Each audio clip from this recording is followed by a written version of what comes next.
A young billionaire found homeless twin girls crying and pointing to an abandoned house. Just a few minutes later, he entered that house and broke down in tears when he saw what was inside. The sun was setting on the horizon, painting the sky with orange hues that contrasted against the dark clouds rolling in. Jack Thompson adjusted his sunglasses as his latest model Mercedes glided along the winding country road. The silence inside the car was broken only by the soft purr of the engine and the occasional GPS alert, indicating he was 40 minutes away from his next meeting. At 32, Jack had built an empire. His tech company was about to launch an innovation that promised to revolutionize the market, and that meeting with rural investors was just another step toward his vision for the future. However, destiny had other plans for that autumn afternoon. The first raindrop hit the windshield at the exact moment his eyes caught an unusual movement by the side of the road. Initially, he thought it was just the wind rustling the shrubs, but something made him slow down. That's when he saw them, two small figures, practically identical, standing on the dusty roadside. Jack's heart raced. Two children, no older than 4, were alone in that deserted place. Their dresses, which must have once been white, were stained and dirty. Their blonde hair tangled, framed pale faces marked by tears. He pressed the brake, carefully steering the car onto the shoulder.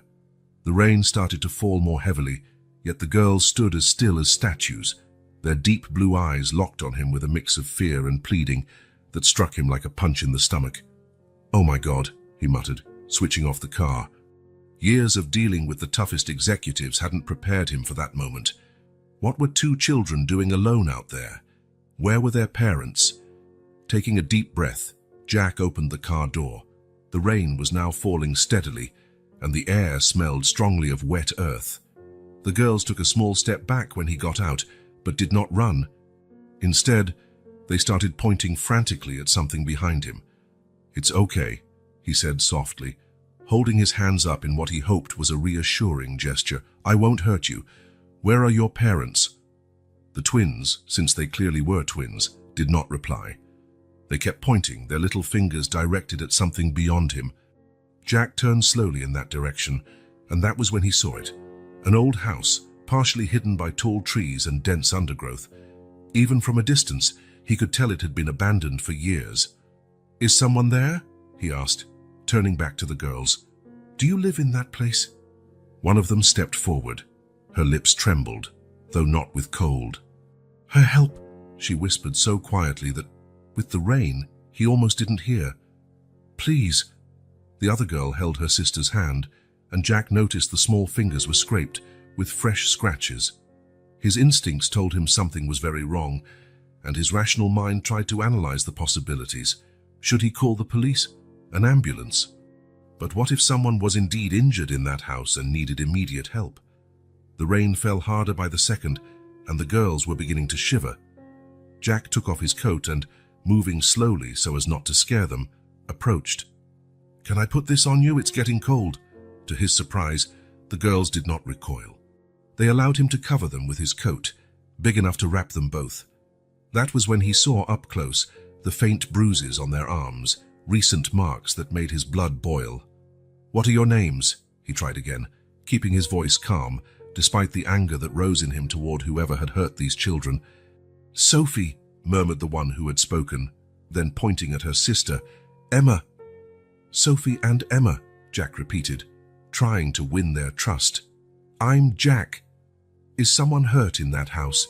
The two nodded in unison, and fresh tears began streaming down Emma's face.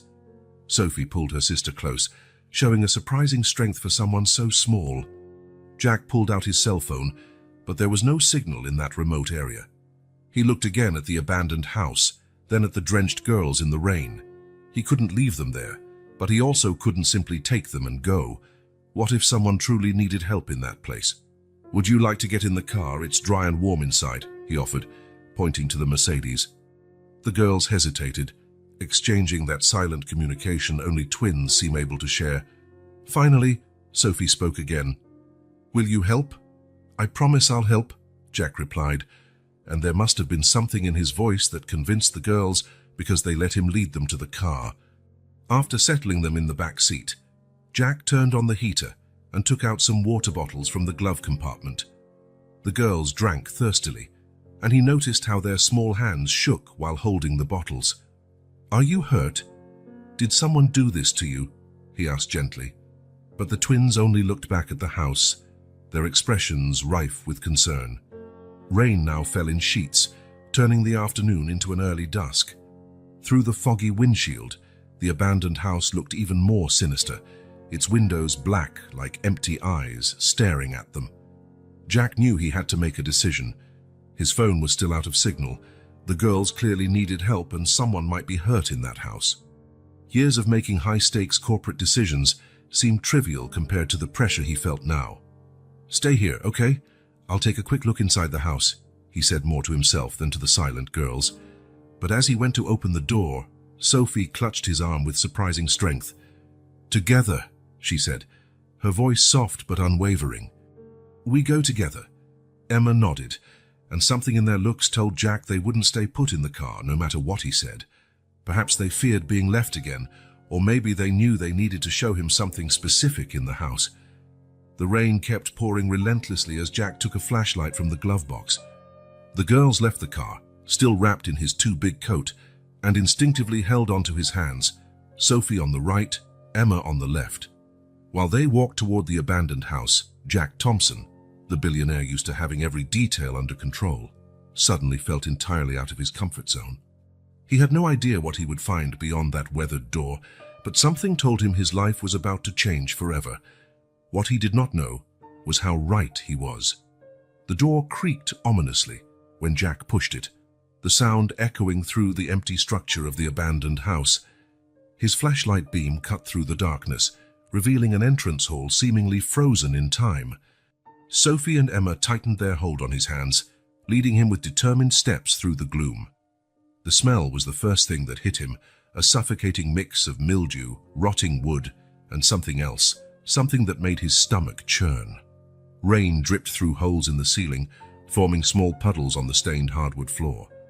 Wallpaper, once fancy, peeled in strips from the walls like old skin. "Over here," Sophie whispered, pulling him toward what once must have been the living room. The beam of the flashlight showed furniture draped in dusty sheets, like silent ghosts standing watch. An old couch lay overturned, its foam filling exposed like an open wound. Slivers of a shattered mirror gleamed on the floor like dirty shards of diamond, reflecting the light in wild patterns. It was then that he saw her. In the center of the room, half concealed by an overturned armchair, lay an elderly woman. Her gray hair was stained red on one side, and her pale face clashed sharply with the dark floorboards. "Oh my God," Jack breathed, releasing the girl's hands and rushing to the woman. He kneeled beside her, feeling the wet floor seep into his expensive trousers. His fingertips found the woman's pulse, weak but present.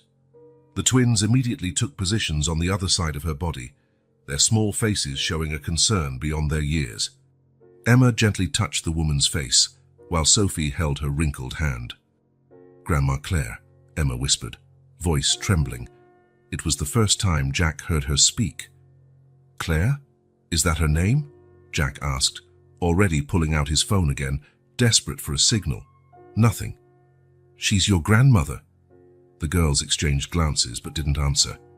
Jack noticed a dry trail of blood running from Claire's temple, likely from a fall. Her face was lined by years of sun and worry, yet still held a certain dignity, even unconscious. A crack of thunder made the house's windows rattle in their frames. The rain now fell in torrential sheets, turning the holes in the roof into miniature waterfalls. Jack removed his suit jacket and placed it over Claire, hoping to keep her warm. "I need to get help," he said, more to himself than to the girls. "She needs a doctor." But as he moved to stand, Claire moaned softly. Her eyes opened, a dull blue, like overwashed denim, and they stayed unfocused for a moment before catching sight of the twins. "My little ones," she whispered, her voice husky and frail. "Are you all right?" "Yes, Grandma Claire," Sophie replied.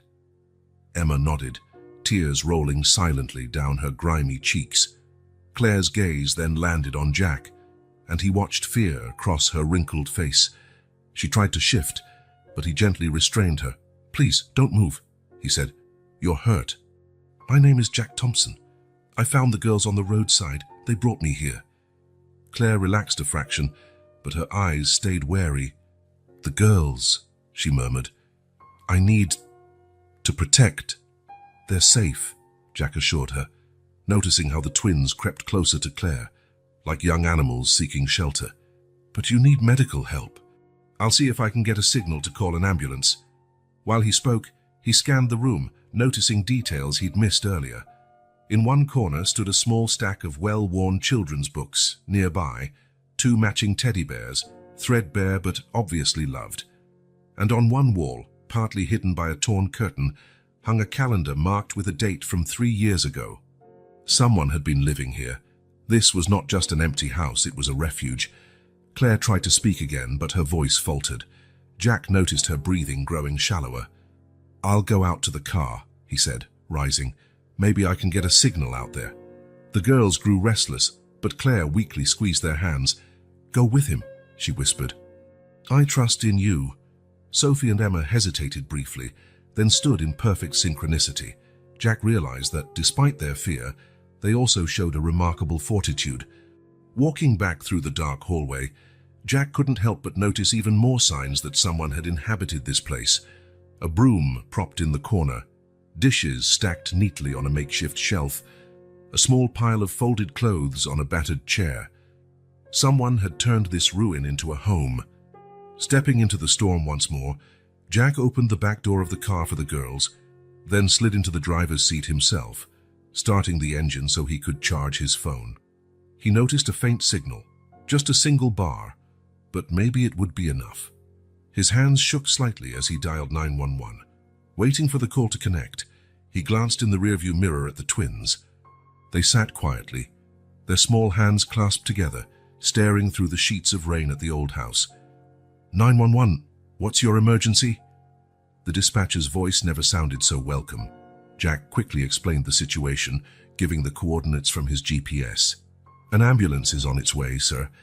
Please remain with the victim and keep her warm and still." Jack ended the call and turned to the girls. "Help is coming. Let's go back inside to stay with Grandma Claire." Once again, the twins exchanged looks as though sharing a secret larger than their 4 years of life would suggest. Back in the living room, Claire was conscious, though her eyes were half open. Jack knelt beside her, checking her pulse, still weak but steady. "An ambulance is on the way," he reassured her softly. "Everything will be all right." Claire opened her eyes, doing her best to focus on him. "The girls," she murmured. Promise to protect them." There was an urgency in her voice that made Jack bend closer. "They're safe," he repeated. "I'll make sure they're okay." A tiny smile flickered across Claire's features, and she relaxed a little. The twins nestled beside her, one on each side, like small guardian angels. The faint sound of sirens cut through the roar of the rain. Jack stood, waving his flashlight at a broken window to guide the paramedics. While he waited, he again took in the sight of the trio on the floor, an elderly woman and 2 identical girls. Something about it stirred him to the core, beyond just the obvious tragedy. What had forced an old woman and 2 small children to hide out in that abandoned house? Who or what were they running from? And why had the girls chosen him for help? While the ambulance had yet to arrive, he needed to do everything possible to assist Claire and the twins. Years ago, in the early days of building his empire, Jack insisted every executive at his company take an advanced first aid course. "You never know when you might need to save a life," he would tell them, much to the shock of employees who saw him only as a bottom-line businessman. And now, kneeling on the dusty floor of that old house, that training was more precious than any $1-million contract. "Sophie, Emma," he called gently, "I need your help, okay?" The girls nodded in sync, their blue eyes trained on him. "Can you hold the flashlight for me?" Sophie took the flashlight in her small hands, aiming the beam exactly where Jack needed it. It was astonishing how intuitively the twins seemed to anticipate what was required, moving with a maturity well beyond their years. Jack slipped off his Italian silk tie and folded it carefully, making a makeshift compress for the wound on Claire's head. With gentle yet firm movements, he began to clean the dried blood with his handkerchief, dampened by one of the water bottles he'd taken from the car. "This might sting a little, Miss Claire," he warned, noting how her eyes opened and closed, fighting to remain conscious. "I need to clean this so you don't get an infection." Claire let out a faint groan but didn't move. Emma instantly grasped the older woman's hand, offering silent comfort. Jack couldn't help noticing the contrast between their tiny, clean hands and Claire's weathered, calloused fingers. "Can you tell me if anything else hurts?" he asked, as he carefully checked her vital signs, just as he'd learned in class. "Did you move after you fell?" "No, didn't move," Claire managed, voice barely audible. "The girls wouldn't let me." Jack cast an admiring look at the twins. They had done exactly the right thing. Keeping a possibly head-injured person still was crucial. "You two did great," he praised them, watching a tiny spark of pride cross their faces. The rain continued pouring outside, and through the broken windows Jack saw lightning illuminate the darkening sky. The air was heavy with humidity and tension, but he kept his voice calm, his actions precise. Using techniques he'd never expected to employ beyond the training room, Jack checked Claire's pupils with the flashlight beam. They reacted normally, which was a good sign. Her breathing was regular, if somewhat shallow, and though her pulse was weak, it held steady. "I'm going to the car to grab more water," he said, standing up. But before he could take a step, two little hands grasped his arms. "Don't go," Sophie pleaded, her voice small yet firm. "Just to the car," Jack reassured her, surprised at the strength of the bond he already felt with these children. "I promise I'll be right back." The girls exchanged a look, one of those silent twin conversations. Finally, Emma let go of his arm and accepted the car key he offered. "I'll go," she said, voice nearly a whisper. "Sophie stays—" Jack hesitated, but something in Emma's determined gaze made him nod. From the doorway, he watched her dash through the rain, swiftly avoiding the growing puddles. Within seconds, she was back, drenched but carrying 2 bottles of water and a small first aid kit he always kept in the glove box. "Thank you, Emma," he said, taking the items and quickly using his sleeve to dry her face. She allowed the gesture with a trust that floored him. From the kit, Jack took antiseptic and a few bandages. As he cleaned and dressed Claire's wound more thoroughly, he started to speak softly, partly to keep the older woman conscious, partly to calm the twins. "You know, when I was young, I wanted to be a doctor," he said while working with practiced efficiency. "I ended up going down a different path, but I never lost my interest in taking care of people. That's why I insist everyone at my company learns first aid." Claire's eyes opened, focusing on him with more clarity than before. "You seem good at it," she murmured. "Years of practice," he replied with a slight smile. "Though usually I only need these skills if a high-powered executive faints during a major presentation." A soft, unexpected sound filled the air. The twins were giggling. It was a pure, crystalline sound that seemed to brighten even the darkest corners of that abandoned house. Jack felt his heart clench, realizing it was likely the first time he'd heard them laugh. The moment was cut short by the sound of sirens, now very close. Red and blue lights began dancing on the walls through the broken windows. "Help is here," Jack announced, noting how the girls instantly tensed up. "It's all right. They're paramedics, and they're going to help Ms. Claire." But there was something in the twins' expressions that worried him, a deep-seated fear that went beyond the natural anxiety children feel around strangers. Claire seemed distressed as well, her fingers weakly pressing Sophie's hand. "Jack," Claire called, her voice stronger than before. "The girls. I'll take care of them," he promised, without hesitation. "I won't let anything happen to you either. Trust me." The sound of heavy boots and professional voices filled the hallway. Jack stood to guide the paramedics, but his gaze lingered on the 3, an elderly lady and 2 little girls who defended her as fiercely as she had clearly defended them. In that moment, Jack Thompson, the billionaire renowned for his ruthless business manner, made himself a silent vow. Whatever the mystery was behind that situation, he would do everything in his power to protect this unlikely family. Little did he know that promise would change his life forever. The hospital corridor seemed endless. its white walls reflecting the soft hum of fluorescent lighting overhead. Jack paced back and forth, his Italian leather shoes making a rhythmic sound against the vinyl floor. Sophie and Emma sat in oversized chairs, their legs dangling without reaching the floor, wearing the hospital clothes they'd been given after their baths and initial exams. 3 hours had passed since they'd arrived at the emergency room. Claire was in the examination room, and the doctors had said her condition was delicate. A CT scan revealed a subdural hematoma, words that made Jack's stomach knot when the physician had spoken them. "Mr. Thompson." Jack turned around to see a middle-aged woman with red-framed glasses and a badge identifying her as Dr. Marina Santos, the hospital's social worker. "The girls are physically fine," she began, looking through her notes. "Some scrapes and mild signs of malnutrition, but nothing severe, however." She hesitated, glancing meaningfully at the twins, who observed everything with alert eyes. Jack caught the hint. Kneeling in front of the girls, he spoke gently. "Sophie, Emma, could you stay right here for a minute? I promise I'll be just over there, where you can still see me, okay?" The twins shared one of their characteristic silent looks, then nodded. Jack noticed they had not let go of each other's hands since arriving at the hospital. A few steps away, Dr. Santos lowered her voice. "Mr. Thompson, we have a problem.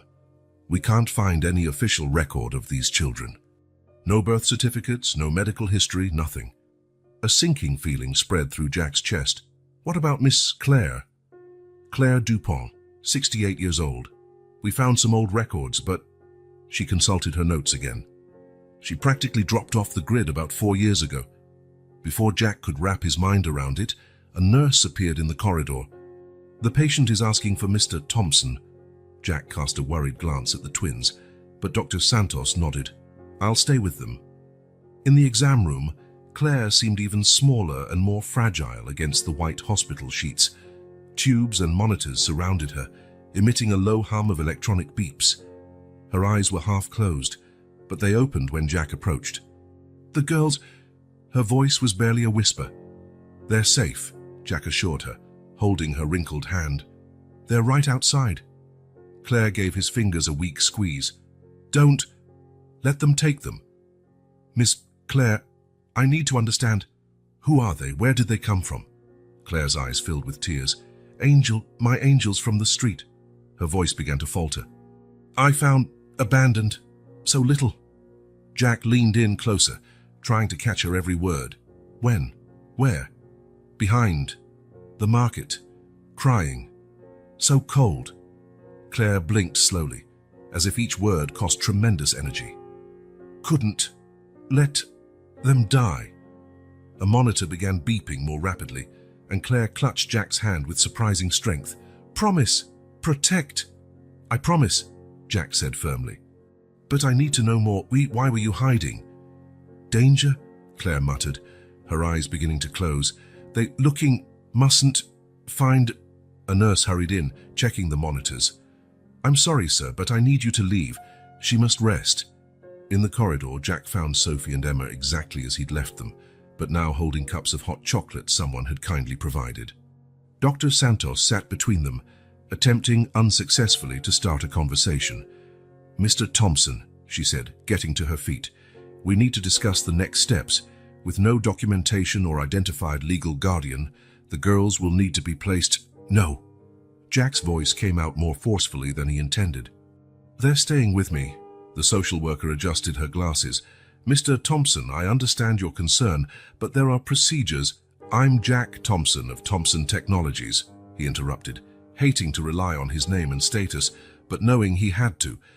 "I have resources, influence, and plenty of attorneys who will ensure these children's safety while we figure out exactly what's going on." As if to reinforce his point, Sophie and Emma stood and walked toward him, one on each side. Something in the way they moved, the absolute trust with which they approached, made Dr. Santos pause. "I'll need guarantees," she finally said. "Documentation, evaluations. You'll have them all on your desk first thing tomorrow," Jack promised. "But for tonight, they stay with me." As the social worker left, Jack felt two small hands slide into his own. Looking down, he met two pairs of blue eyes that gazed up at him with trust and expectation. "Shall we go home?" Sophie asked quietly. Home. The word echoed in Jack's mind, bearing meanings and promises he'd never considered before. His penthouse, once so cold and impersonal, would need some urgent changes. "Yes," he replied. "Let's go home." But as he led the girls down the hospital hallway, Claire's words replayed in his head. Who was searching for them? What danger still loomed? And most important, what had happened that made two small children vanish from the world? Jack squeezed the little hands holding his, feeling the weight of the promise he'd made. Whatever mystery lay behind this, he was determined to protect these children, even if it meant confronting his own demons in the process.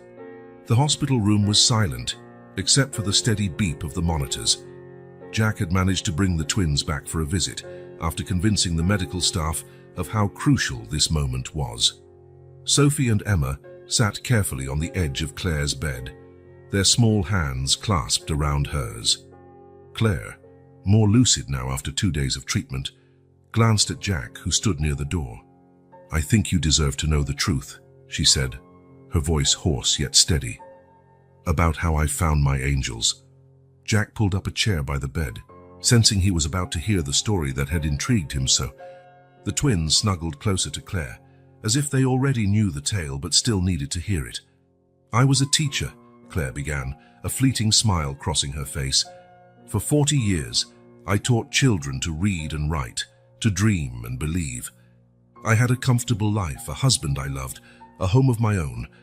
But life has its own plans." She paused, eyes drifting to the hospital window. "Pierre, my husband, got sick. Cancer. We spent everything on his treatment, sold the house, used up all our savings. But in the end," her voice wavered slightly, "in the end, I was alone. Broke, homeless, left with nothing but memories." Sophie gently squeezed Claire's hand, a gesture of comfort that brought tears to Jack's eyes. "Living on the streets is not easy," Claire continued. "It's not just about hunger or cold. It's about invisibility. People walk by as if you don't exist. After a while, you start to believe it." She adjusted the blanket on her lap, a small smile forming.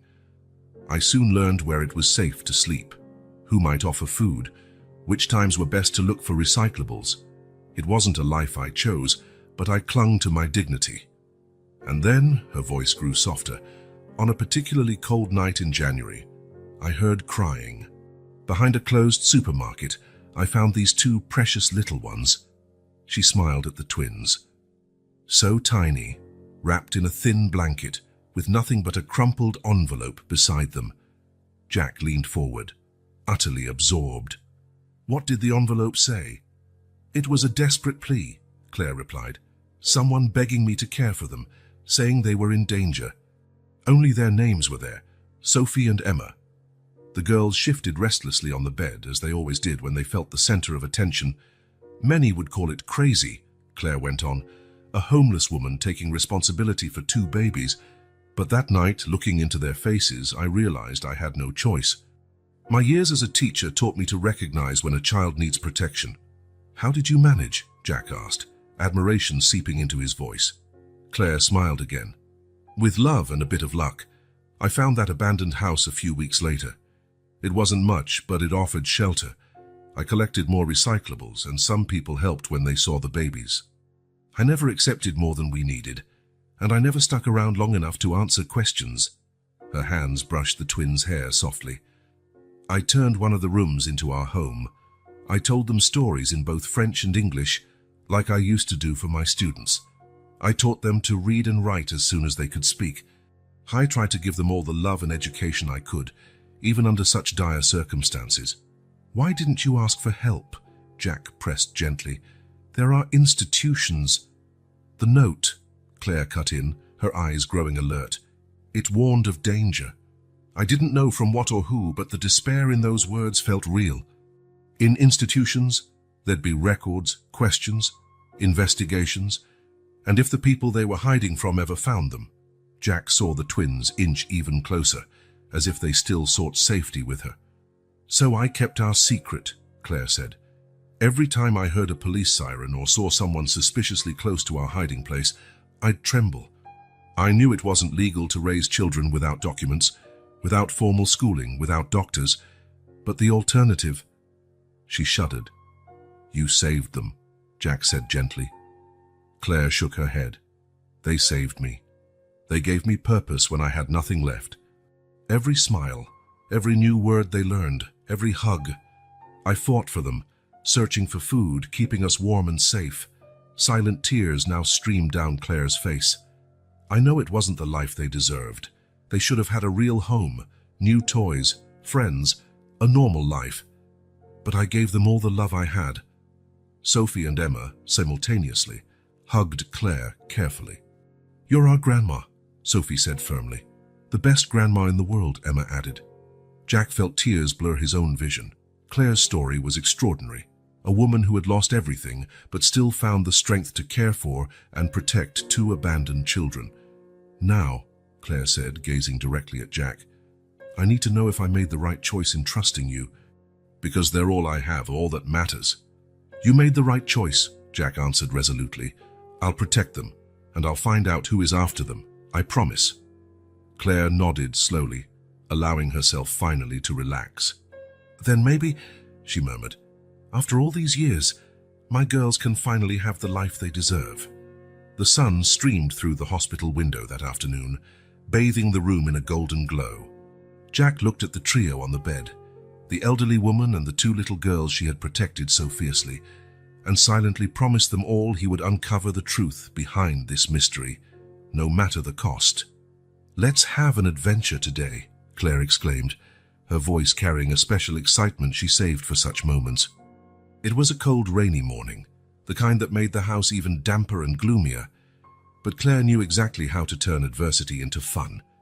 Sophie and Emma, then about 3 years old, watched in fascination as she draped old sheets across makeshift ropes in the room they'd turned into their home. Today, she declared with a playful flourish, we're going camping in the enchanted forest.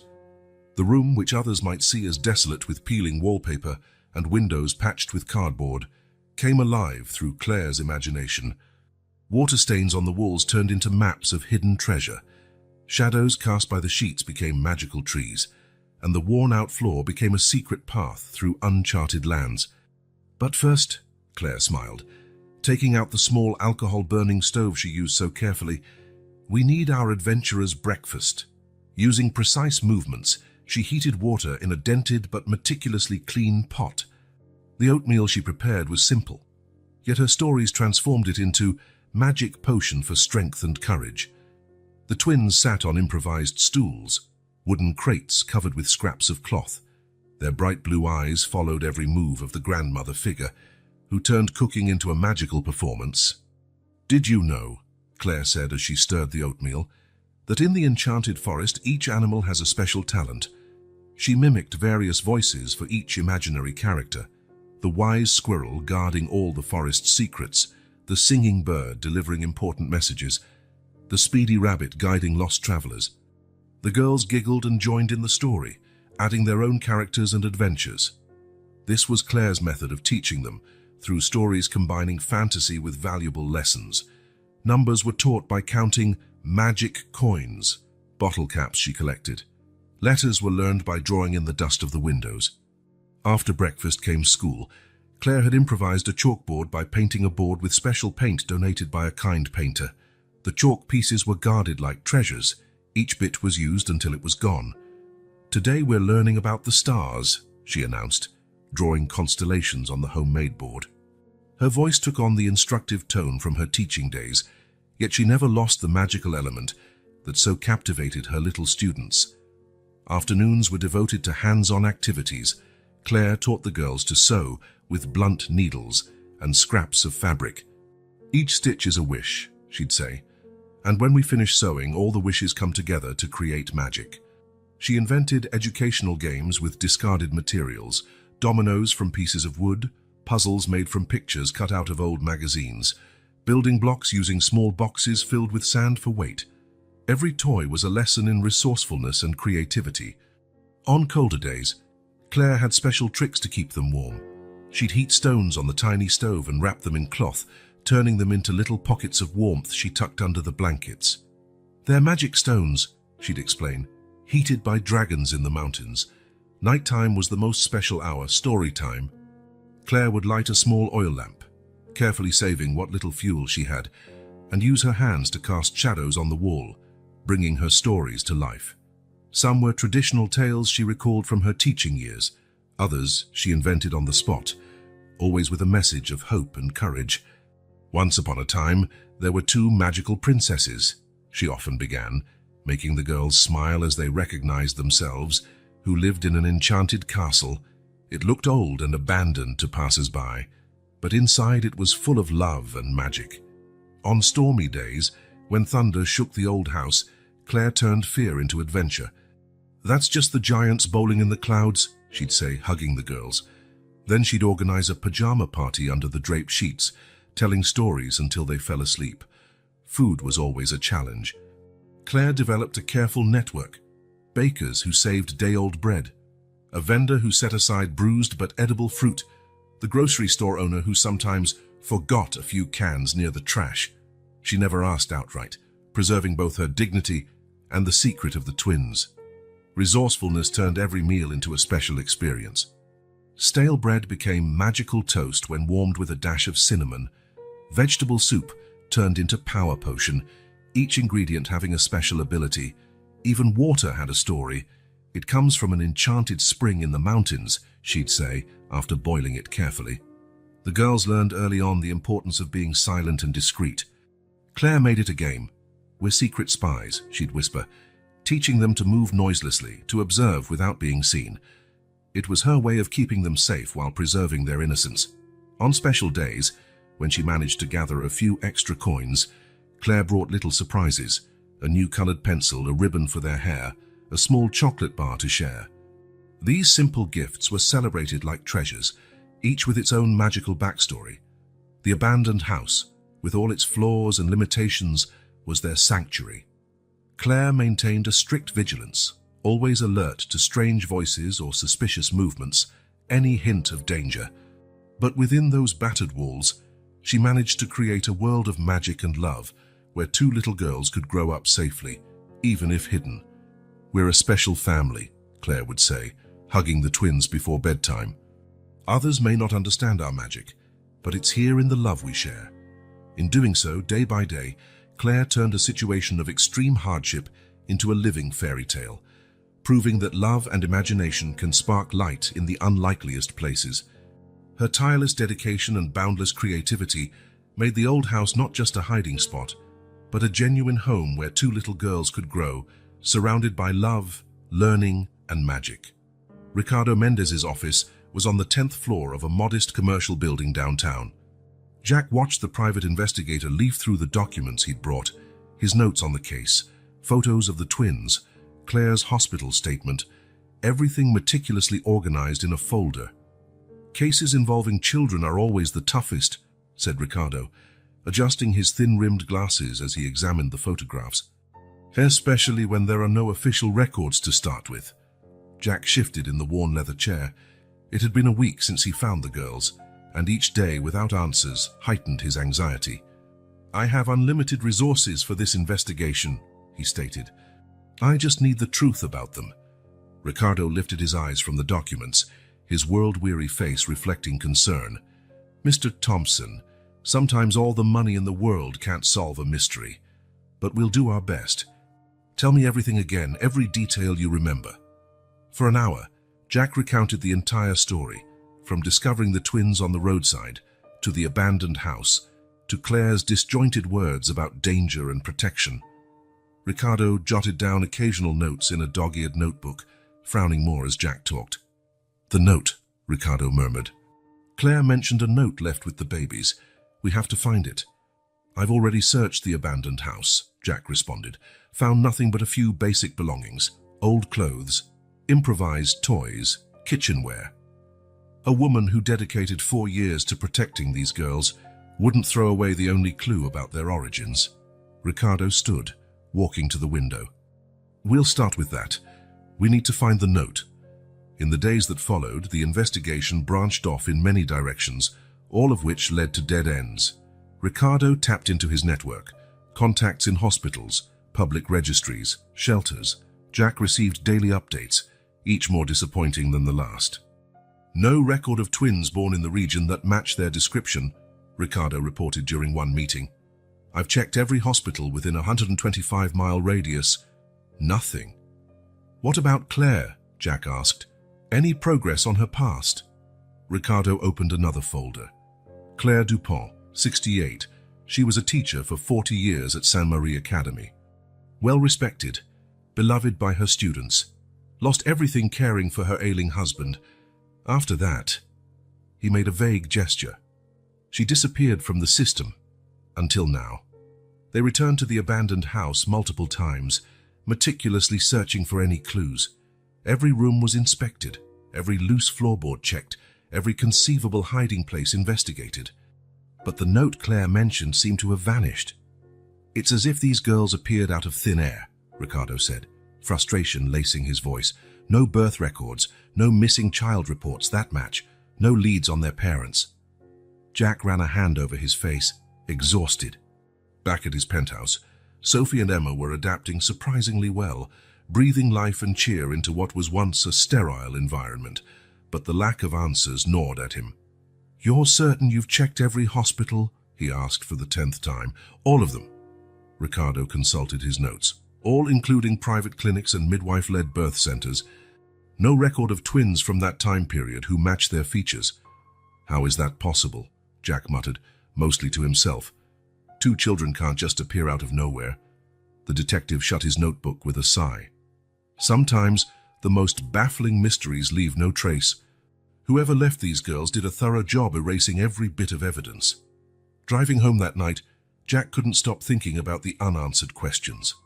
Who were the twins' parents? Why had they abandoned them? And more importantly, what was the danger Claire feared? Entering his penthouse, he found Sophie and Emma drawing in the living room. They had sketched a portrait of him, Claire, and themselves, an improvised yet genuine family. "Uncle Jack!" they cried in unison, running to hug him as they did every evening. Later, after tucking them into bed, Jack received a text from Ricardo. Another dead end. No sign of children matching them in local school records either. As if someone deliberately erased all traces. Jack gazed at the sleeping twins, their faces serene, giving no hint of the mystery around them. Meanwhile, Claire was slowly recovering in the hospital, her warnings of danger echoing in his mind. The frustration of the investigation was mounting. Each lead only birthed more questions. It felt like chasing shadows. The closer they got, the more the mystery receded. Sitting in his private study, Jack examined once again the scant evidence they had. Photos of the girls, inconclusive reports, notes leading nowhere. The truth of Sophie and Emma seemed to be shielded by an impenetrable veil of secrets. Yet as he studied a recent picture of the twins smiling, Jack realized that perhaps some truths were more important than others. Their origins were a puzzle, yes, but Claire's love for them over 4 years and his own growing affection were real and tangible. Maybe, he thought, some mysteries don't need to be solved. Maybe what matters most is protecting their present and future. With that in mind, Jack put the investigation documents away. The twins' story would remain a mystery for now, but as long as they were safe and loved, perhaps that was enough. The hospital's small garden looked just right for serious conversations that crisp autumn afternoon, with soft sunlight filtering through golden leaves. Claire, seated in a wheelchair, watched Sophie and Emma playing by a little fountain. 2 weeks of recovery had done wonders. Her cheeks were rosier, her gaze clearer. Jack sat on a bench next to her, noticing how her eyes never left the girls even as they spoke. "You know," Claire began, her voice stronger these days, "before them, I felt I had lost all purpose. When Pierre died, when I lost everything, I thought my life was over." Jack stayed quiet, letting her continue. The twins laughed as they tried to catch falling leaves, their new dresses, Jack's gift, fluttering in the breeze. "Living on the streets is lonely," Claire said. "It's not just hunger or cold. It's the feeling of being invisible. People walk past you as if you don't exist. After a while, you start believing that. She adjusted the shawl over her shoulders, a gift from the nurses who'd grown fond of her. I used to sit on a park bench, watching kids play with their parents, remembering my own years as a teacher, how it felt to make a difference. And then you found them, Jack said quietly. Claire smiled, tears shimmering in her eyes. They found me, Jack. That night when I heard their cries, and you know what's ironic? It was the first time in 2 years that someone needed me. Sophie waved from the fountain, and Claire instantly waved back. The note spoke of danger, but I think even without it, I'd have taken them in. There was something in their eyes, so purely trusting. Did you think about asking for help? Jack asked gently. Authorities, social services. Claire shook her head emphatically. The words in that note were not just a warning, but a desperate plea. They're in danger. Who leaves 2 babies out in the cold unless the danger of keeping them is even greater? Jack processed her explanation, watching the twins now spinning in circles around each other in a sort of improvised dance. Those first months, Claire continued, I barely slept. Every siren, every stranger passing too close to our hideout. I turned fear into caution, caution into routine. I learned a new kind of invisibility, no longer the homeless woman people ignored, but a guardian protecting a priceless secret. Her voice trembled. I know what I did wasn't legal, raising 2 children off the record, no formal school, no medical care. But every one of their smiles, each new word, every bedtime hug, I knew it was right. You gave them love, Jack said, and protection, a family. Claire turned to him, her eyes unexpectedly intense. You don't understand, Jack. They gave me so much more. They gave me a reason to live on, to fight. Every cent I earned was for them. Every story I made up, every little trick to keep that house somewhat livable. It wasn't just about protecting them. It was about giving them a childhood, even under the worst circumstances. Emma ran over at that moment, her golden hair glinting in the sunlight. Grandma Claire, look what I found. She held out a pigeon feather, glimmering in the light. Claire took the feather with mock solemnity, as though it were a priceless gem. Ah, my little one, that's magic. Do you know what they say about pigeon feathers found in hospital gardens?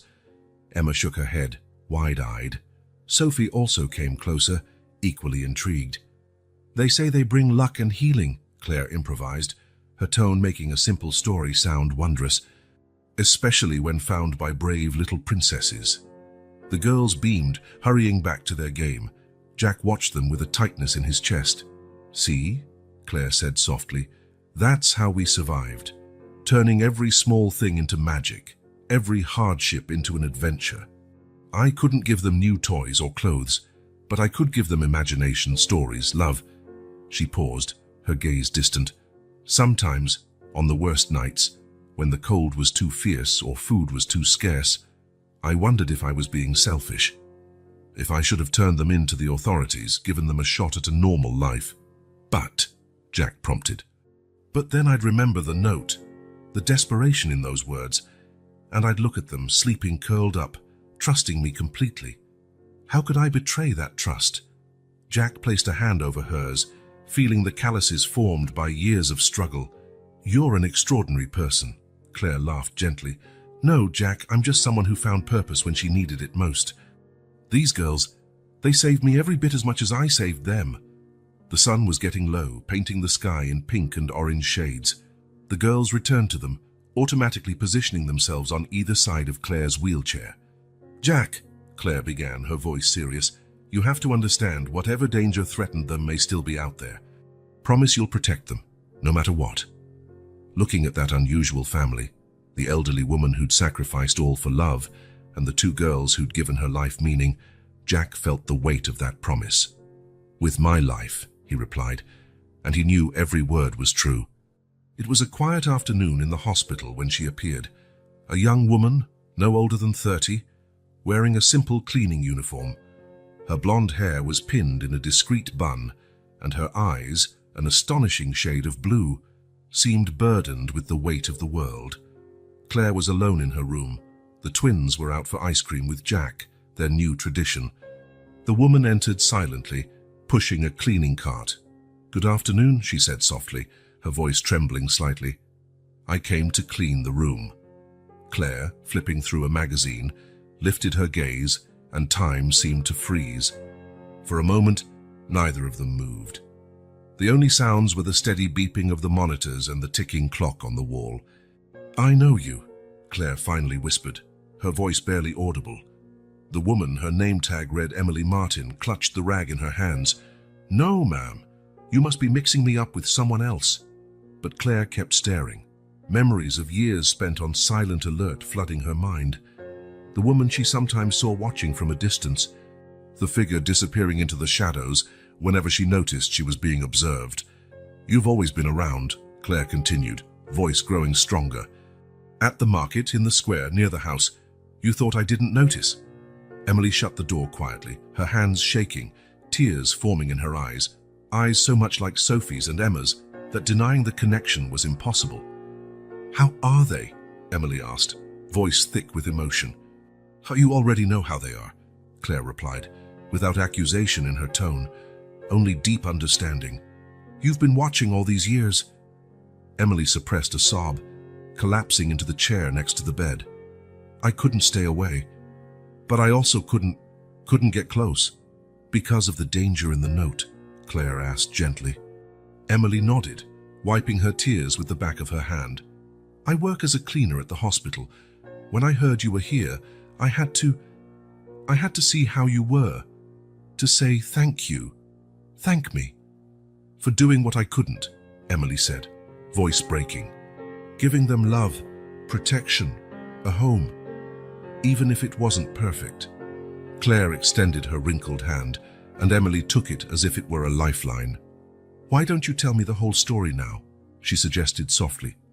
Emily opened her mouth to reply, but then cheerful voices approached the room. Jack and the twins were coming back. Panicked, Emily stood up abruptly. I'm not ready," she mumbled, heading for the door.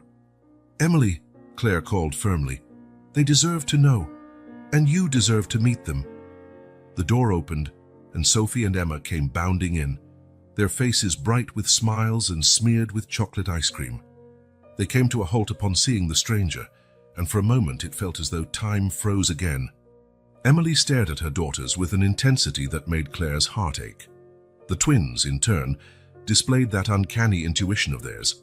Something in their expressions changed, as if they recognized something familiar in the unknown woman. Jack, standing at the door, sensed the tension. "I'm sorry, we didn't realize you had visitors. I was just leaving," Emily blurted, voice trembling. "I only came to clean."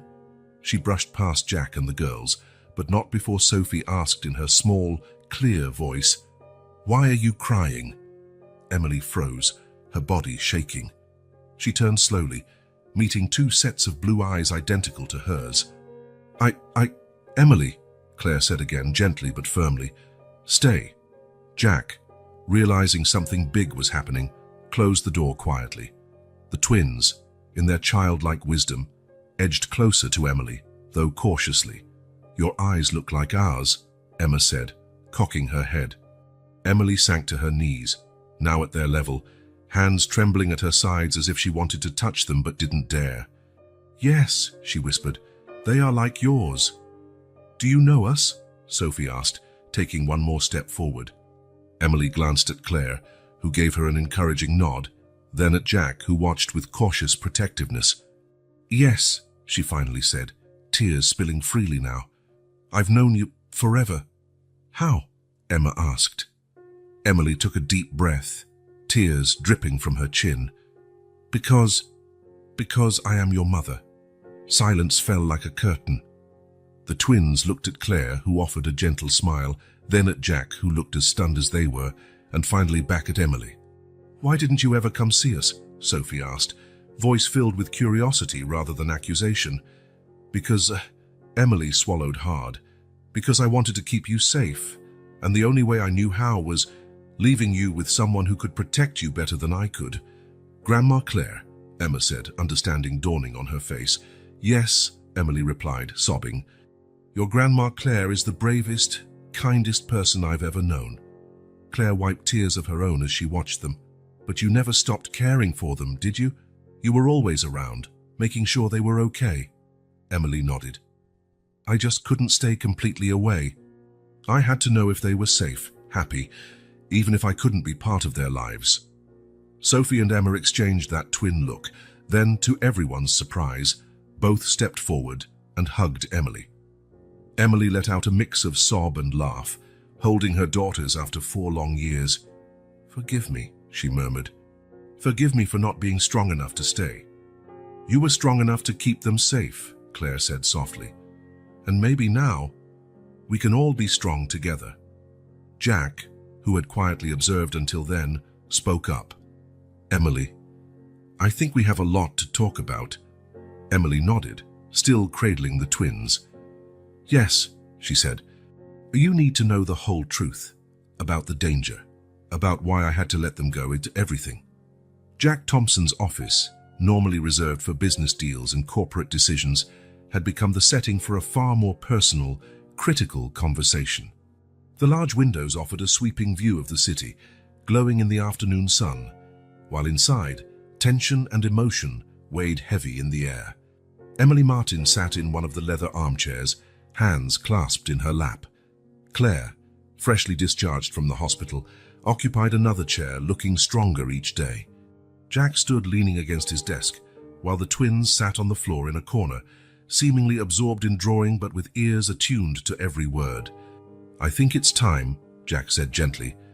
We finally understand what happened. Emily took a shaky breath, her eyes, so like the girls', flicking nervously between the others. Where should I begin? From the start, Claire suggested kindly. Why did you have to leave them that night? Emily closed her eyes, as if mustering courage. I worked as an administrative assistant. It was my first job at a major firm, a real chance after years of struggle. She paused, her hands trembling. The father of the girls held a position of power. He found out, she continued, voice trembling, around my 5th month, when I couldn't hide the pregnancy anymore. He was furious, said I'd ruined everything, that I threatened his status, his future. In the corner, Sophie and Emma paused in their drawing, pencils hovering mid-air. He threatened me, Emily went on, hands shaking visibly. Said if I didn't fix the problem, and he would, that he had enough power to ensure I'd never see my children, that no one would believe me against him. I knew he was capable of it. Jack clenched his fists unconsciously, while Claire covered her mouth in shock. I ran away that night, Emily said through tears. Resigned by email and vanished. Spent the rest of my pregnancy hiding, changing towns, but when the girls were born, I knew he'd never stop looking. He had resources, connections. I couldn't risk it. So you couldn't keep them with you, Claire concluded softly. Emily shook her head, the guilt still visible in her eyes. So I watched and waited for someone who could protect them better than I could. That's when I found you, Claire. I saw how you treated other children, even while living on the streets. There was a strength and kindness in you that gave me hope. But you never truly left, Jack observed. I couldn't, Emily agreed, glancing at the twins. I found odd jobs nearby, always moving around so as not to leave traces, but never going too far.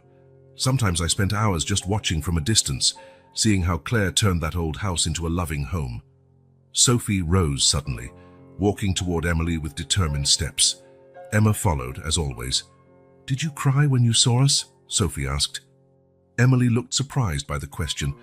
Yes, my love, every time. I knew, Sophie said simply. Sometimes I felt someone crying, even when I couldn't see anyone. Emma took Emily's hand, looking at it intently. Were you really scared? Emily pulled Emma into a tight hug, extending her other arm to Sophie. Yes, sweetheart. But the fear of losing you was bigger than being afraid of him. What do you want now? Jack asked, his voice laced with resolve. Emily, what are you looking for? Emily turned her gaze to the twins, then to Claire, finally resting on Jack. I want to be part of their lives if you'll let me. Not to replace the love Claire gave them, or interfere in what you're building, Jack. I just want the chance to love them openly. Even with the risk, Claire asked quietly. I can't keep living in the shadows, Emily replied. These last few weeks, seeing how safe they are with all of you, Maybe together we can protect them better than I ever could alone." Claire smiled through tears. "There's no such thing as too much love for a child. They can have two mothers and an uncle, can't they?" The twins beamed, that identical smile lighting their faces. "And a grandma," Emma added. "But we need to be careful," Jack interjected protectively. "Set up security measures. Be prepared." "We can all live together," Sophie piped up, brimming with excitement. The adults exchanged glances, considering the child's suggestion from a new angle. "My penthouse is highly secure," Jack began. "Claire's already moving in." "Emily, I need some distance," Emily said softly. "For safety. But I can be around, visit." "Can we have two homes?" Emma asked. "One with Uncle Jack and Grandma Claire, and another to visit Mommy Emily?" Once more, the girls' suggestions turned out to be surprisingly logical. It was a way for Emily to maintain independence and safety while forging a relationship with her daughters. "I can arrange a secure apartment," Jack offered, "with all the protection you need." Emily nodded, tears of gratitude welling up again. "You'd do that after everything." "We're a family now," Claire said firmly. "Maybe not in the conventional sense, but family's about more than conventions." The twins, still in Emily's arms, smiled as if the sun had appeared in the office. Jack watched them, feeling a growing determination. Whoever Emily's ex-boss was, whatever power he held, he'd have to get through all of them now. "So it's decided," Jack said. "We'll make it work, with every precaution we can." "A family with secret superpowers," Sophie squealed, making everyone laugh. "Well," Jack grinned, despite the gravity of the situation, "that calls for a celebration. How about dinner, all of us?" The twins jumped with excitement. Emily laughed through tears, and Claire nodded approvingly. It was a new beginning for them all, not free from fear or danger, but bolstered by love and determination to stand together no matter what. And as the sun set over the city, bathing the skyline in shades of pink and gold, that improbable family began to plan their future. A future grounded in love, courage, and a readiness to face any challenge hand in hand. Jack's penthouse had undergone a remarkable transformation in recent weeks. Rooms once stark and minimalist now revealed clear signs of the twins' presence, colorful drawings on the refrigerator, toys neatly stored in chic baskets, and tiny shoes lined up near the door. It was Sunday afternoon and Emily had come to visit. Claire was in the kitchen making hot chocolate, while Sophie and Emma proudly showed off their newly decorated bedroom to their mother. Jack stood in the doorway, smiling at how much his life had changed in such a short time. Emily stopped abruptly in the hallway, where a wall displayed a series of family photographs in frames. Jack saw her face go pale. "Emily," he called, noticing her sudden shift. "Everything all right?" But Emily seemed transfixed by a particular photo, one of Jack with his older brother, Thomas, on a fishing trip 2 years prior. Her hand trembled as she pointed. "Do you know him?" asked Jack, a strange feeling churning in his stomach. "Thomas," Emily whispered, the name escaping her lips like a frightened sigh. "Thomas Thompson." The world froze for an instant. Jack felt as if the ground was lurching beneath him. He remembered noticing certain resemblances in the twins, the mysterious familiarity he'd felt since the first moment he saw them. "No," he breathed, his voice hoarse. "It can't be." "Jack?" Claire emerged from the kitchen carrying a tray of steaming mugs. "What's happening?" Emily couldn't tear her eyes from the photo, tears rolling down her face. "He's your brother." The mugs rattled on the tray as Claire hurriedly set it on a nearby table. Sophie and Emma, sensing the tension, appeared at the bedroom door with worried looks. "Thomas," Emily continued, voice trembling, "was the senior executive where I worked. When he learned about my pregnancy..." She paused, swallowed. "He threatened me." Jack staggered until he leaned against the wall, his legs too weak to stand. "The girls, they're my nieces." Silence fell like a heavy cloak. Claire raised her hands to her mouth, while the twins, not fully grasping the gravity of it, moved closer to Emily instinctively.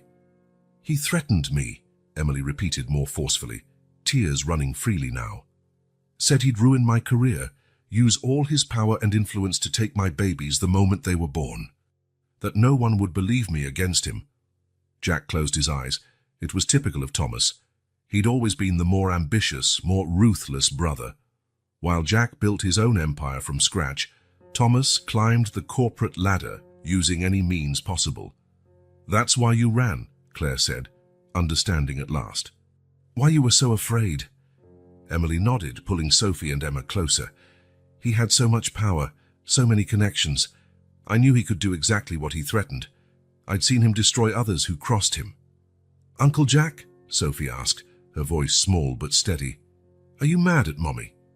The innocent question cut straight to Jack's heart.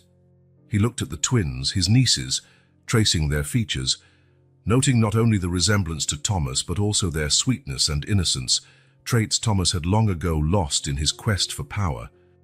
"No, sweetheart," he said gently. "I'm not mad at your mom. She was very brave to protect you." "We should confirm," Claire said pragmatically.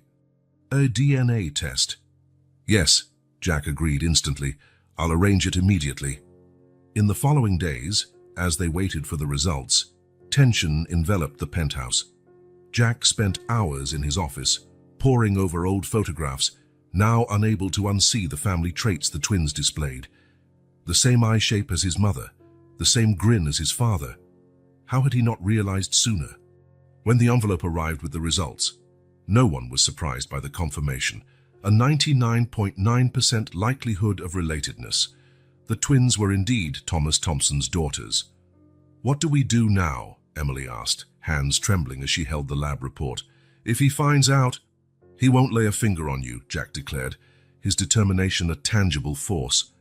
"I'm as powerful as my brother now, and unlike him, I use my influence to protect, not to destroy."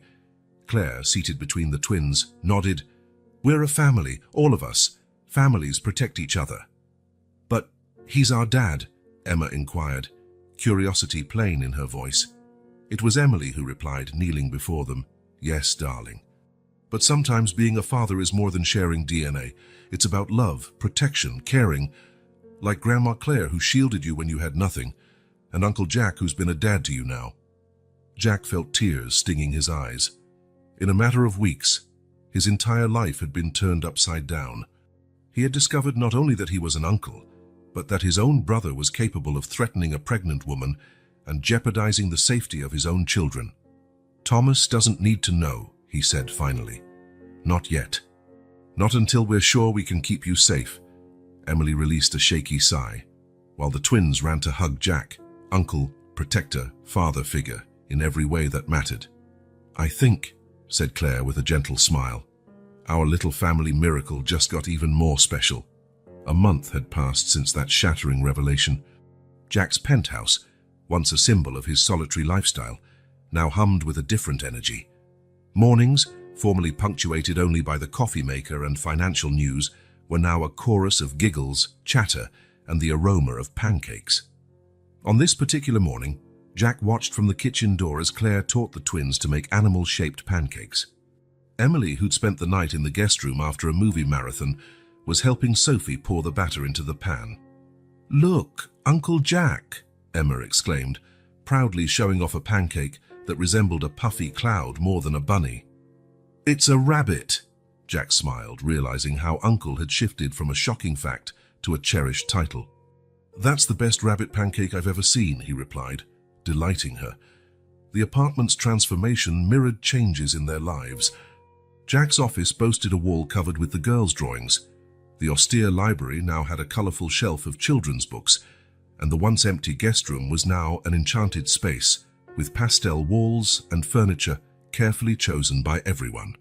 Emily had resisted Jack's financial help at first, but eventually accepted that it was his right and responsibility as the twins' uncle. He arranged a secure apartment for her in the same building, just a few floors below, so she could be close yet keep her own space. "You know," Claire said later that day, watching the twins play in the living room, "it's amazing how fate works. 4 months ago, we were all strangers." Jack nodded thoughtfully. "Sometimes I wonder how I didn't see it before. Now the similarities with Thomas are obvious. But they take after you in so many ways," Emily interjected gently, joining them. "Your kindness, your empathy, that didn't come from their father." It was true. The more time Jack spent with his nieces, the more he recognized in them the best traits of his family, the determination of his grandmother, his grandfather's creativity, the loyalty Jack himself held dear. Thomas might have contributed DNA, but the girls' characters were shaped by love, not ambition. They had settled into a routine of sorts, juggling new responsibilities. Mornings usually began at Jack's place, with Claire cooking breakfast while Emily, who came up early from her apartment, helped the twins get ready for the private school they now attended, a carefully chosen institution for its discretion and security. Jack restructured his work schedule, delegating more tasks so he could be a stable figure for the twins. He went to parent-teacher meetings, monitored homework, never missed a show or event. To them, he became a constant, reliable presence, the uncle who was always there. "I remember the first time I saw them," he mused one evening, as the adults shared a glass of wine after the girls were asleep. "On that dusty road, they looked so small and scared. I never imagined they'd become the most important part of my life." Claire smiled, her lined face looking softer without the weight of secrecy. "Love works miracles, Jack. It turns strangers into family." Emily, who still wrestled with guilt over the past, discreetly wiped away a tear. "You gave me more than forgiveness. You gave me a real family." Of course, challenges remained. The girls still had questions about the father they'd never met. Fear of Thomas discovering the truth loomed, but they faced all of it together, each offering the unique strengths that bonded them as a family. Jack had hired discreet security personnel to keep an eye on Thomas from afar, ensuring he remained oblivious to the truth. Emily was slowly regaining professional confidence, taking a position at a smaller company with flexible hours. Claire, now comfortably ensconced in Jack's penthouse, was the emotional anchor, guiding everyone with her wisdom and unconditional love. The twins thrived on the love and safety that surrounded them. Sophie, always the more introspective, showed a knack for art, her paintings slowly taking over more space in both apartments. Emma developed a passion for storytelling, weaving elaborate tales mixing past hardships with new adventures. "Do you think," Sophie asked one night as the family watched the sunset from the balcony, "that one day we'll meet our dad?" Tension arose at her question. Jack knelt before his niece, choosing his words carefully. "One day, when it's safe, we'll handle it together. As a family. But we already have a whole family," Emma declared with a child's simple wisdom. "We have Uncle Jack, who's like a dad, Grandma Claire, who saved us, and Mommy Emily, who always loved us, even from far away." The little girl's words brought tears to the adults. It was true. They had built something special, something that defied traditional labels but was no less real or loving. Jack's penthouse had become the center of this unusual family. The once echoing walls now told stories of shared experiences, movie nights in the living room, homework at the kitchen table, bedtime stories in the girls' bedroom. One wall in particular showcased a family gallery. It began with old photos of Jack and Thomas as boys, included a faded picture of Claire from her teaching days, news clippings of Emily's academic achievements, and ended with dozens of recent snapshots, Sophie and Emma on their first day of school, makeshift birthday celebrations, everyday moments capturing their shared joy. "It's amazing," Jack remarked after a particularly joyous dinner, "how life can change so completely in so little time." Claire, knitting on the sofa while the girls played on the rug, smiled. "Life always surprises us, Jack. The trick is staying open to love, however it arrives." Emily, packing the twins' school things for the next day, added, "And having courage to accept those changes, even when they're scary." That night, after doing his usual security check around the penthouse, Jack paused at the door to the girls' bedroom. Sophie and Emma slept soundly, breathing in tandem as they always did. The soft glow of a nightlight cast gentle shadows, and for a moment, Jack was overwhelmed by gratitude. His world, once measured in business success and bank balances, was now measured in smiles, hugs, and small daily victories. Although the threat of Thomas still lingered, a dark cloud on the horizon, he refused to let fear define their lives. Together, they had built something precious, a family formed not just by blood, but by a series of daily choices to love, protect, and understand one another. Each day brought fresh challenges, yet also new joys, and each moment of connection strengthened their bond. So day by day, this improbable family continued their journey of healing, turning scars into badges of honor, fears into motivation to push forward, and a dark past into the foundation of a bright future built together. Jack's decision wasn't easy. After weeks of deliberation, he finally concluded it was time to confront the past. One Saturday morning, having consulted Emily and Claire, he made the call that would change everything. "Thomas, I need you to come to my penthouse today. It's important. It's about family." Jack's voice was steady, but his heart pounded. "Yes, that's right. I'll text you the address." A few hours later, the doorbell rang. Emily stayed in the twins' room with Sophie and Emma, while Claire remained in the kitchen. The girls were playing in the living room, unaware of the tension in the air. Jack took a deep breath before opening the door. Thomas Thompson, immaculate in his designer suit, entered with the confidence of someone used to commanding any space he walked into. "Jack, I hope this is really important. I cancelled a meeting." His words died on his lips as his eyes fell on the two little girls in the living room. Sophie and Emma froze mid-play, looking curiously at the stranger who shared their blue eyes. "What is this?" Thomas whispered, his usual arrogance draining away. "Who are they?" "They're your daughters," Jack said simply. "Sophie and Emma." Thomas turned ashen. He staggered, reaching out to brace himself against a wall. "No, that's not possible." "It is," came a quiet voice from the hallway. Emily emerged, standing straight, her years of fear replaced by a newly found strength. "They're your daughters, Thomas, the ones you forced me to hide." Thomas looked at Emily as though he'd seen a ghost. "Emily, you. Have a seat," Jack said, indicating the sofa. "We have a lot to talk about." Claire appeared silently, gently ushering the twins toward the bedroom with the promise of a special game. This moment was for the adults. Thomas sank onto the couch, his gaze still fixed on the spot where the girls had disappeared.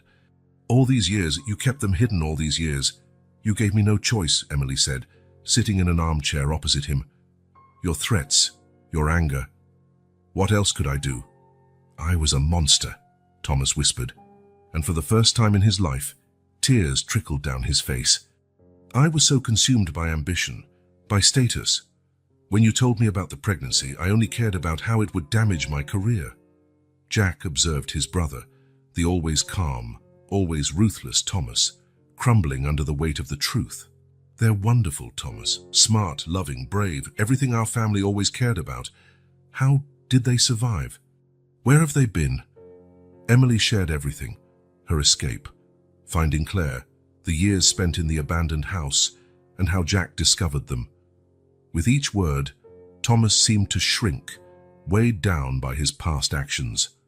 "I've changed," he said at last, voice ragged. "In the last few years, I realized how empty my life was. All the power, the money.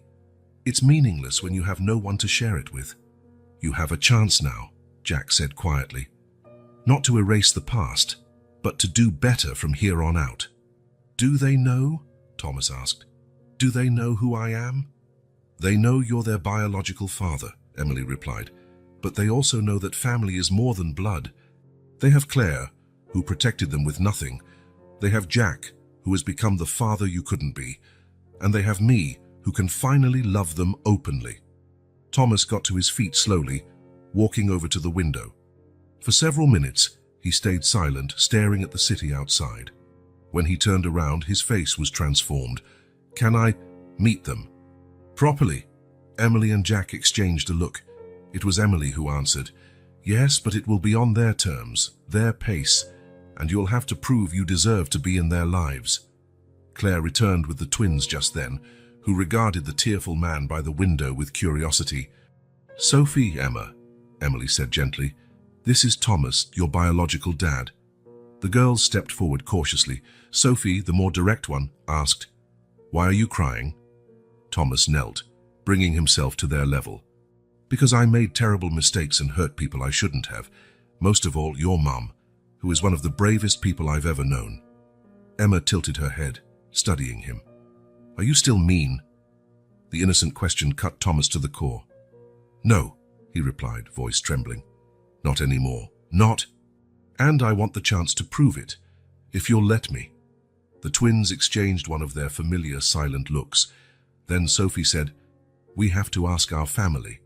Your family? Thomas repeated. Yes, Emma confirmed. Uncle Jack, who protects us. Grandma Claire, who saved us. And Mommy Emily, who always loved us, even from far away. Thomas looked at the three adults who had built a fortress of love around his daughters. You're more of a family to them than I ever was, he said quietly. But if you'll give me a chance. Family can grow, Claire said wisely, as long as there's genuine love and sincere remorse. That afternoon, something began to shift. Thomas got to know his daughters through stories and drawings, listening to their unique personalities, their likes, their fears, and dreams. With each word and laugh, the man who had once cared only for power discovered a new kind of wealth. I can never make up for the lost years, he said as evening settled, but I promise when from now on to be the father they deserve. It won't be easy, Jack warned. You'll have to prove, day after day, that you've truly changed. And you'll have to accept you're not the only father figure they have, Emily added. Jack earned that title through love and commitment, Thomas nodded, genuine humility showing on his face for the first time. I know I don't deserve it, but I'm willing to do whatever it takes to earn a place in this extraordinary family. Before leaving, Thomas paused to look at his daughters one last time. Sophie and Emma had returned to their play, secure in the love surrounding them. Thank you, he said softly, for not letting my mistakes define their future. When the door closed behind him, a thoughtful silence filled the penthouse. It wasn't the end of the story, but the start of a new chapter, where forgiveness opened the door to healing, and an unconventional family proved that love can soften even the hardest heart. With her characteristic wisdom, Claire summed it up perfectly. Sometimes the greatest act of love is giving someone a chance to be better than they used to be. And so, this extraordinary family took another step forward in their journey of resilience and love, proving that the strongest bonds aren't always the ones you're born with, but the ones you choose to strengthen, day after day. Snow fell gently outside the large windows of Jack's penthouse, turning the city into a postcard scene that Christmas Eve. Inside, the space glowed not only from a cozy fireplace, but from the warmth of laughter and conversation filling every corner. The penthouse, which a year ago was a cold, lonely place, now burst with life and holiday decor. A tall, real pine tree stood in one corner of the living room, laden with ornaments that told the family's unique story. From delicate porcelain angels Claire had chosen to handmade crafts Sophie and Emma had created at school. Sophie and Emma, dressed in matching red outfits, dashed around the room offering homemade cookies they'd baked earlier with Claire. Their bright laughter mingled with the soft Christmas carols playing in the background. "Watch out for the tree," Emily called playfully, adjusting the wreath on the door for what felt like the 10th time. Over the last year, her entire demeanor had transformed, the haunted look in her eyes replaced by a luminous serenity. Claire sat in her favorite armchair, knitting yet another pair of mittens for her endless stash of Christmas gifts. Her face, etched by hard years, now radiated a tranquil joy. Jack and Thomas stood by the fireplace, sipping whiskey and speaking in low tones. Their relationship, although still mending, had found a new balance. Thomas, in particular, was a changed man. Months of counseling, coupled with genuine effort to regain everyone's trust, had smoothed his once harsh edges. "Dad, Uncle Jack," Emma called, running toward them with a storybook in her hands. "Read us that story again." Thomas and Jack exchanged a smile. It was a recent tradition, telling the family's story in a gentler, more magical way for the kids.